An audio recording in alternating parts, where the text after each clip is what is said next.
For almost all of human history, the ground beneath human feet was alive. It shifted, it absorbed impact, it adapted to movement. Humans evolved walking on soil, sand, grass, mud, forests, stone paths, and uneven earth. Every step forced thousands of tiny stabilizing muscles to coordinate with the brain in real time. The body became extraordinarily efficient at balancing, absorbing shock, and conserving energy. Then, in the span of only a few generations, humans replaced the natural world with something evolution never prepared the body for: concrete, hard, flat, unyielding, artificially consistent. Modern cities are built on it, sidewalks are made from it, schools, parking lots, shopping centers, and apartment blocks are surrounded by it.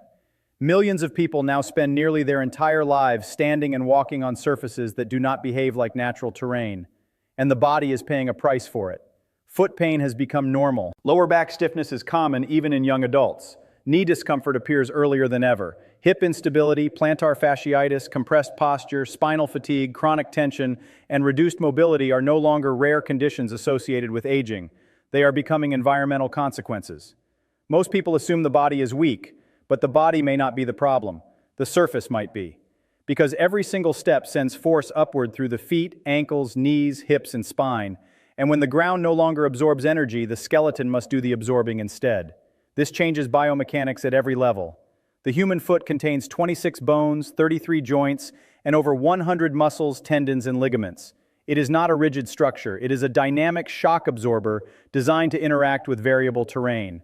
When that system repeatedly collides with concrete thousands of times per day, the body slowly begins compensating in ways most people never notice until pain appears. What makes this especially dangerous is that the damage accumulates gradually. Tiny adjustments become chronic patterns. Chronic patterns become inflammation. Inflammation becomes degeneration. And because concrete feels normal in modern life, few people ever question it. But researchers in biomechanics, gait science, sports medicine, and physical therapy are beginning to understand something important. The human body behaves differently on natural ground. Walking on softer, irregular terrain activates stabilizing muscles differently. It alters posture. It changes force distribution. It modifies how joints absorb impact. Even the nervous system responds differently to unpredictable surfaces. In other words, the ground beneath the body directly changes how the body functions. This is not just about comfort. It is about physics, anatomy, and long-term structural health. Tonight, we explore what concrete really does to the feet and spine, how modern surfaces may be reshaping the human body, why pain often begins from the ground upward, and what happens when humans reconnect with the kind of terrain their biology was actually designed to walk on. Because sometimes the most important part of movement is the surface carrying it. The human foot is one of the most sophisticated mechanical structures in biology. At first glance, it appears simple, but beneath the skin exists an intricate system of arches, tendons, ligaments, muscles, and sensory nerves working together with astonishing precision. The foot is not merely designed for standing, it is designed for adaptation. Every step taken on natural terrain requires constant adjustment. Uneven ground forces the foot to subtly shift pressure, redistribute force, and stabilize balance in milliseconds. Over millions of years, this interaction shaped human locomotion itself. The arches of the foot function like springs. When the foot contacts the ground, these arches compress slightly, storing mechanical energy. As the body pushes forward, that energy is released, improving efficiency and reducing stress on the skeleton. But this system only works properly when the ground cooperates. Natural terrain absorbs part of the impact force. Soil compresses, grass bends, sand disperses energy, forest floors deform under pressure. These surfaces create a partnership between body and environment. Concrete does not participate in that partnership. It reflects force back into the body. From a physics perspective, concrete has extremely low shock absorption. When the heel strikes concrete, much of the impact energy travels upward rather than dissipating into the surface. The body becomes the absorber instead. At first, the muscles compensate. The ankles stiffen slightly. The knees alter alignment. The hips stabilize harder. The spine adjusts posture. But repeated exposure changes movement patterns over time. One major consequence appears in the plantar fascia.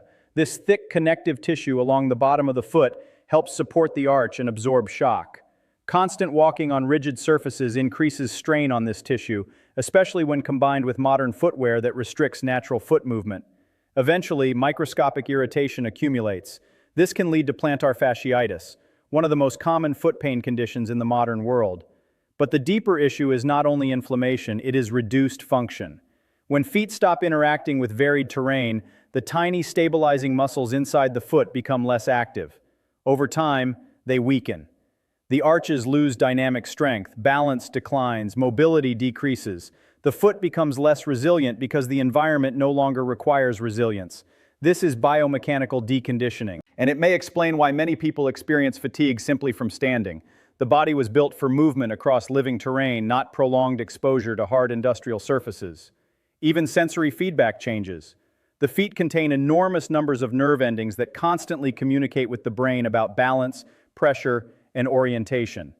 Natural surfaces provide rich sensory information. Concrete provides repetitive uniformity.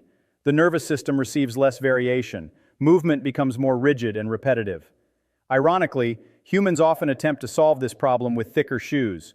But excessive cushioning sometimes reduces sensory input even further, weakening natural stabilization mechanisms. The result is a paradox of modern life. People walk more protected than ever, while developing more structural discomfort than ever. And the consequences do not remain in the feet, because the body is a kinetic chain. When the foundation changes, everything above it changes too. Most people believe walking is automatic, but walking is actually an extraordinarily complex neurological and mechanical process involving balance, coordination, muscle timing, force transfer, and predictive stabilization. And the ground directly shapes how this process unfolds. Humans do not walk the same way on concrete as they do on natural terrain. The body instantly adapts to surface hardness. On rigid ground, gait patterns become stiffer, joint flexion changes, impact loading increases. The body reduces certain natural motions in an attempt to maintain efficiency and stability. This may sound harmless, but repetitive altered movement becomes chronic stress. Researchers studying gait mechanics have found that harder surfaces increase loading rates during foot strike. That means force enters the body more abruptly. The skeleton experiences sharper impact transitions. Imagine dropping a metal object onto stone versus dropping it onto soil. One surface absorbs energy, the other returns it. The same principle applies to the body. On natural terrain, the foot continuously adjusts to irregularities. Tiny muscles activate constantly. Balance systems stay engaged. Movement remains dynamic.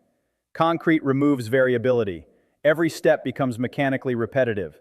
The same angles, the same impact pattern, the same loading sequence, thousands of times per day. This repetitive uniformity may contribute to overuse injuries because tissues are stressed in nearly identical ways without enough variation. The knees begin compensating. The hips rotate differently. The lower back stiffens. Eventually, posture changes entirely. One overlooked factor is stride behavior. People unconsciously strike the ground harder on stable, rigid surfaces because the nervous system predicts less instability. Over time, this increases cumulative joint loading. And cumulative loading matters enormously. The human body can tolerate tremendous force occasionally. What damages tissue is often not intensity alone, but repetition without recovery. A single day on concrete may not create pain. Years might. This is why certain occupations experience high rates of musculoskeletal disorders. Nurses, warehouse workers, teachers, retail employees, factory workers, security guards, and city laborers often spend long hours standing or walking on unforgiving surfaces. The body adapts temporarily, but chronic compensation eventually has consequences. Even subtle pelvic alignment changes can affect spinal mechanics. When foot stability decreases, the body may rotate differently during walking. This alters how force moves through the hips and lumbar spine. The result can be chronic tightness, asymmetry, and fatigue. Not because the spine failed independently, but because force began incorrectly at ground level. Biomechanics researchers sometimes describe the body as an integrated suspension system. Every joint depends on coordinated energy transfer. If the first contact point becomes dysfunctional, the entire chain above it must compensate. Concrete may therefore influence far more than foot discomfort. It may quietly reshape human movement itself.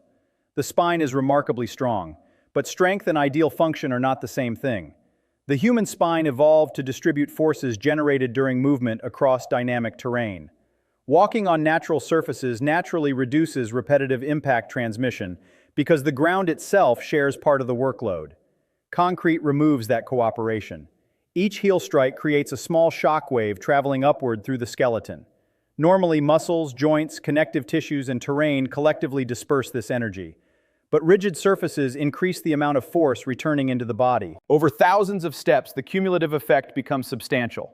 The lumbar spine, the lower back region, often absorbs the greatest long-term stress. This is partly because modern humans already spend enormous amounts of time sitting. Sitting weakens core stabilization, shortens hip flexors, and reduces spinal mobility. When weakened structures then encounter repetitive impact loading from concrete walking, the spine becomes more vulnerable to fatigue and imbalance. The body compensates through tension. Muscles tighten to create stability the skeleton no longer efficiently provides. This is why many people feel compressed after walking long distances on pavement. The sensation is real.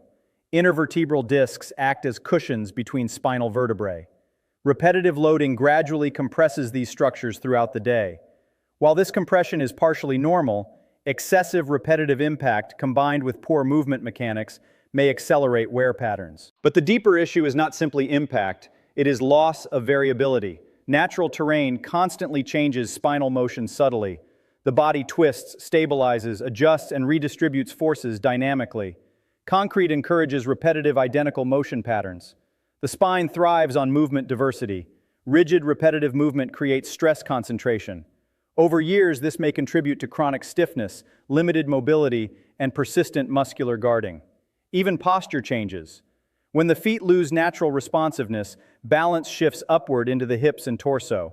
The spine may become more rigid to compensate for instability below.